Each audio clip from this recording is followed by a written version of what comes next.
In Shulchan Aruch, Maran wrote that the congregation is not supposed to recite Naqdishakh along with the Hazan. According to Maran, the Hazan says Naqdishakh by himself, while the congregation listens quietly until the Hazan gets up to Fiqara Ze'el Ze Ve'amar, and then the congregation answers with the verse Kadosh, Kadosh, Kadosh.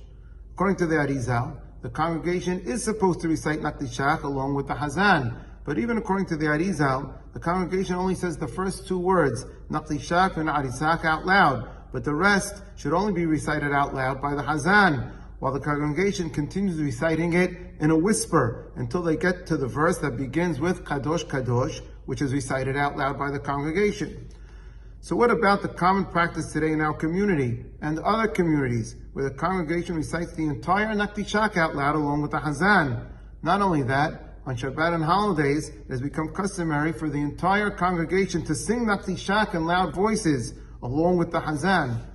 This exact question was posed to Hakam Ishaq Shahebar alav shalom by his student, Rabbi Moshe Hadid, and the question and answer were printed in Hakam Ishaq Shahebar's book, Ro'ei Ne'eman, which was printed in the year 2020 by the Sephardic Heritage Museum.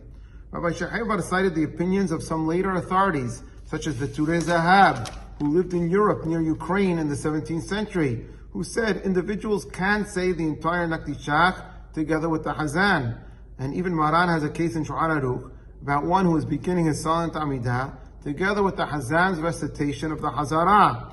In that case, Maran writes that the person reciting a Silent Amidah says the entire Naqdishakh along with the Hazan. Some explained that since in that case the individual is saying his Amidah with the Hazan's Hazarah, he is supposed to say exactly what the Hazan says, including the full Naqdishakh. Rabbi Shahebar also quoted Hagaon Rabbi Zalman, the founder of Chabad Hasidut, who lived in Europe in the 18th century. He wrote that the entire congregation may recite the entire Naqdishakh if they want to. Rabbi Shahebar went on to say that in Halab, the Mizammerim, who were a group of men in the synagogue who knew all of the tunes and played an important role in leading the tunes during the prayers, also used to sing Kaddish with the Hazan from the beginning of the Kaddish until the congregation answered Yeheh Shemei Rabbah Mebarak and so on.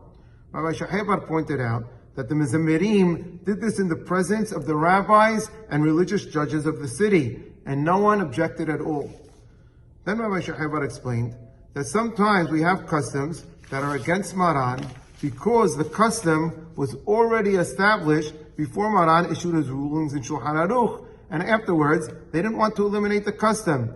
In those cases, we apply the rule that's found in the Talmud Yerushalmi that says, Minhag mebatel halakha. In some cases, the custom supersedes the law.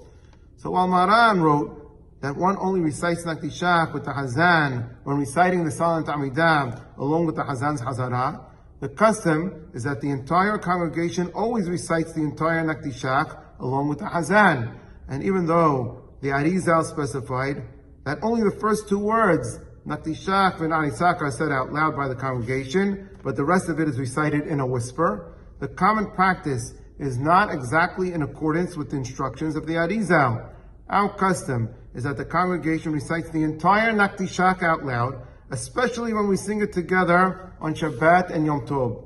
Furthermore, it is also customary for the congregation to recite Na'matam Shabahim Be'omrim and Udrei Kochak Katuv Lemor out loud, in addition to the entire verses of Kadosh Kadosh, Baruch Kebod, and Yimloch, which are all recited out loud as well.